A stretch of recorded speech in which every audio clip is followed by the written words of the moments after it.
Hello, hello, hello, everybody. Good morning, good afternoon, good evening. Welcome back. We're going to be reading chapter 8 and 9 in the Archangelology book, reading about Archangel Metatron. And of course, this book is written by Angela Grace. So we only have 4 more chapters. Chapter 8 is pretty short. Chapter 9 is a bit longer. So chapter 8 is titled, How to Sense and Feel Metatron's Presence. When sensing Metatron's presence, you'll have to feel it out for yourself. A lot of angelologists and spiritualists have described their experiences with Archangel Metatron and other divine beings in great detail. Sometimes they are incredibly vivid. Other times, the visualization isn't as clear, but the feeling is still strong. In the beginning, you might only get a sense of light or warmth when Metatron is around you. This can be a spontaneous feeling, or it can occur when you specifically call upon Metatron. Some people never consider working with archangels or with Metatron until they first feel his presence. We did touch on what Metatron can feel like once you've contacted him, or how he might send messages utilizing numbers and geometric shapes. However, there are more definitive ways to sense his presence. The more you work with Metatron, the stronger your connection will be, and the more vividly you will feel and sense him. The way archangels choose to reveal themselves varies from person to person. There might be some similarities to how Metatron appears, but spiritual entities can change depending on your energetic state and mindset as well. It is possible that Metatron's appearance could even change over time as you progress on your spiritual journey. If you are new to working with angels and spiritual entities, the presence of Metatron might not be as clear or obvious in the beginning. Often, Metatron can be seen as a bright light. Sometimes the light is white, but other common colors that Metatron's light appears would be orange, gold, and magenta. Some spiritualists that work with Metatron describe seeing him in his angelic form, with long, flowing hair in armor of silver and violet, and also with big, fluffy wings.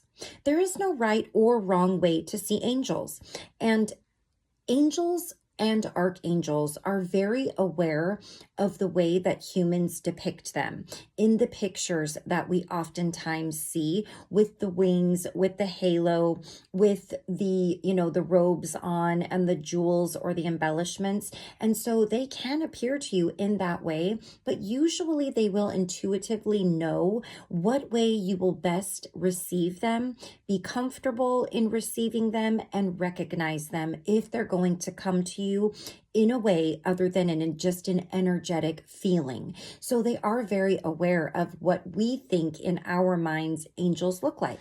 So some people may very well see them in that light and in that way. Sometimes it isn't so much about seeing Metatron as it is about feeling his presence around you. Metatron can be felt when you call on him with prayers, affirmations, and mantras. You can feel him when meditating on your own or when doing a guided Metatron meditation. Getting familiar with knowing how you feel and sense Metatron is important, because then you'll be able to sense him both within and outside of meditation. You'll be more open to receiving wisdom and guidance, and you won't need to focus as much in order to sense when he is around you.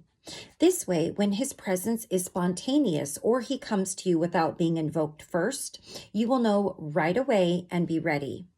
To familiarize yourself with how you can sense Metatron and how he presents himself to you, do a simple breathing meditation like the exercise from chapter 2 in the meditations section.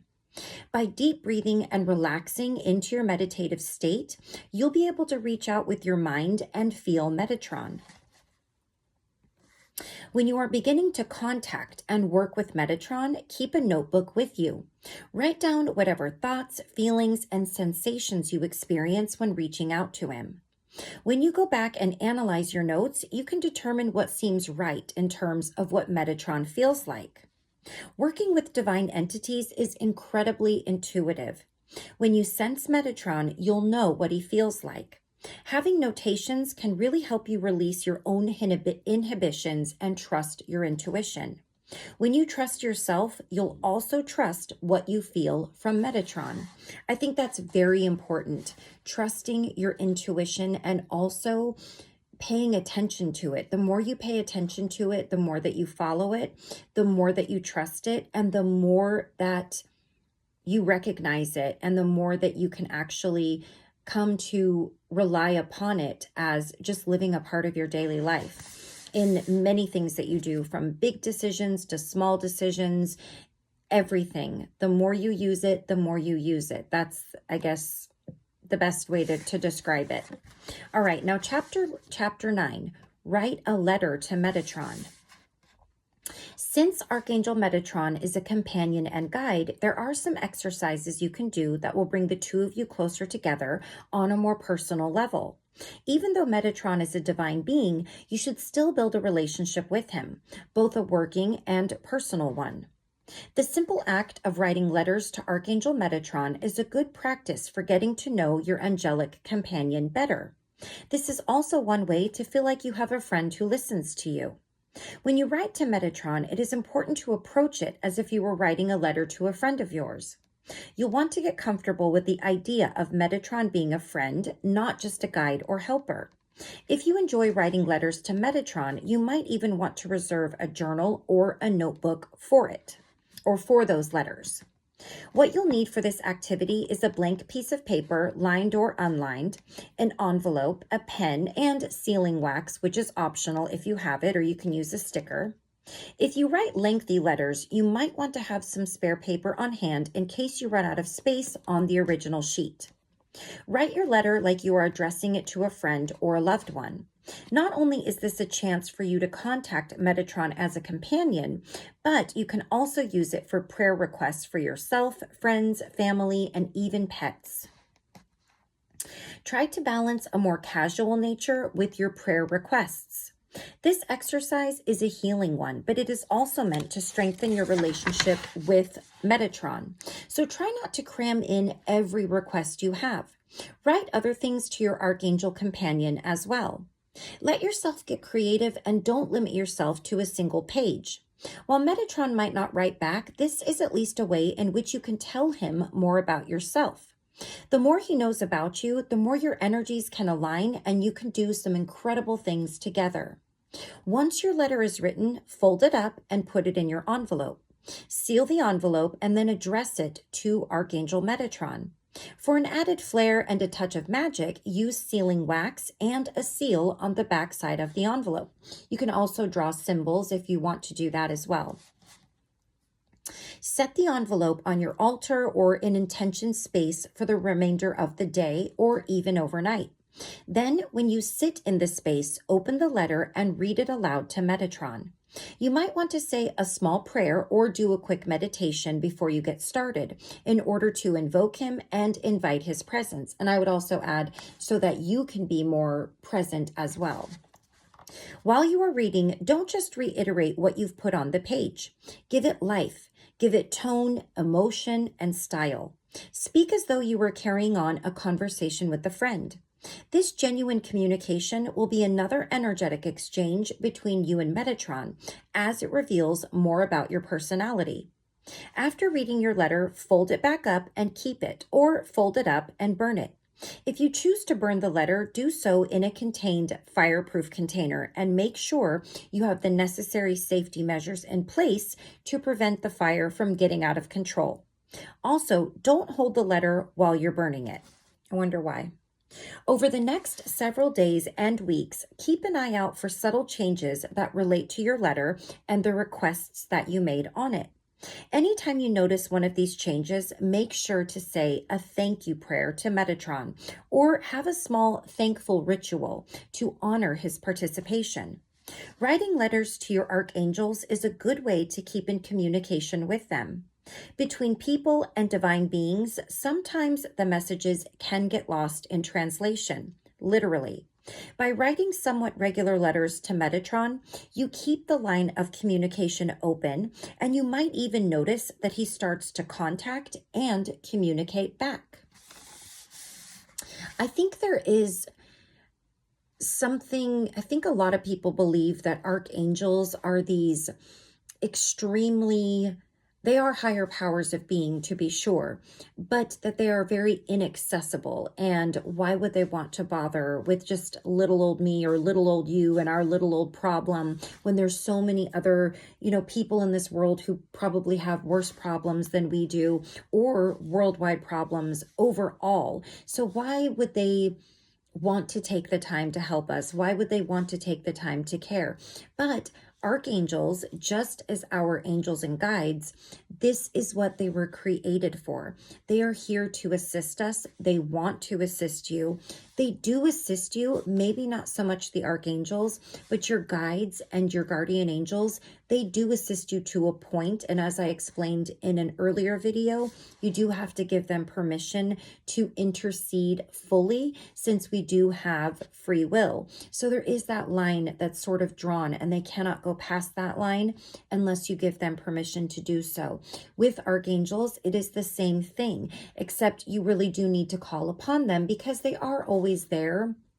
But I would say not as in a concentrated and constant way as our guides and angels are. But they are certainly here for us. They each have their own gifts and abilities that they were created for in order to assist and work with humanity. And they're only waiting for your call. They love you. They don't look at you as a lesser of an energy. They don't love you in a way that is a human love that is understandable by us. They are a pure and divine love. They are connected to source in a different way, but that is exactly what they are here for, to assist us. And they are just pure love, and they love us in a way that we will never, ever understand ever. And they always have our highest and best good at heart. So call upon an archangel, learn about the archangels. You can call upon all of them at different times in your life for different things that you need. There's nothing too big or too small for them to help you with. And the same goes with your guides and your angels. They are always there. You are never alone. Never, never. I wish I would have realized that a lot earlier in my life, but better late than never. And everything happens when it is supposed to happen. There's no right place to be or wrong place to be in your journey. I hate to say in your spiritual journey, because it really, we all, whether you're aware of even having a spiritual journey or not, you are on a spiritual journey from before you're born to after you're born and everything in between. You're constant energy. You're just in a body where you can actually be seen and heard in a way that maybe you're not able to be seen and heard when you're not in a body. So I just wanted to share that little bit of extra information with you. It's very important to understand how unique you are, how special you are, that you are here for a purpose. It doesn't have to be a grand purpose to touch millions of lives and have everybody know you. No, it doesn't have to be anything grand like that. Your mission is yours, and you are here for a reason. You are important. You are more loved than you'll ever know, and you are powerful. You hold all of the power that you need within you, because that is where God is, and you work alongside with God, and with that you can do anything. So I will end right there on that hopefully inspiring and encouraging message, because that is really and truly how I feel. So, and the sooner you realize that about yourselves and look at others like that, the sooner you will shift the way that you look at the world, the way that you look at others, the way that you look at yourself. I love you guys all very much. I love doing these books for you. Metatron, as I've said before, for some reason has just always been one of my favorites, along with Michael and Zadkiel and Raphael. I know, but there's about, correct me if I'm wrong, 10 to 13 or 12 archangels. Somebody might know and tell me how many archangels there are. But these are the ones that I'm most familiar with, and you may be the most familiar with as well. So in our last video, or in the next one, which will be our last on Metatron, we're going to talk about Metatron and Reiki. We're going to talk about spending time with Metatron, and then we have just a quick afterword from our author that I always like to read just to wrap the book up. I always read the introduction. I always read the afterword. I find them to be a part of the book, if you will, unofficially, especially with these genres. So until next time, please take care of yourself. Please take care of those around you. Stay in gratitude, stay in grace, and stay in a place of love. You'd be amazed how things can shift when you do that. And I will see you again very soon for the last few sections of this book, and we'll shift to something else. And then we only have one more of our Archangelology books left, which is Zadkiel, who is a part of the violet flame. He is the archangel of the 7th ray, or the violet ray, and that is the violet flame. So we'll learn a little bit more about Zadkiel very soon. I will see you all again soon. Take care until then. Bye-bye.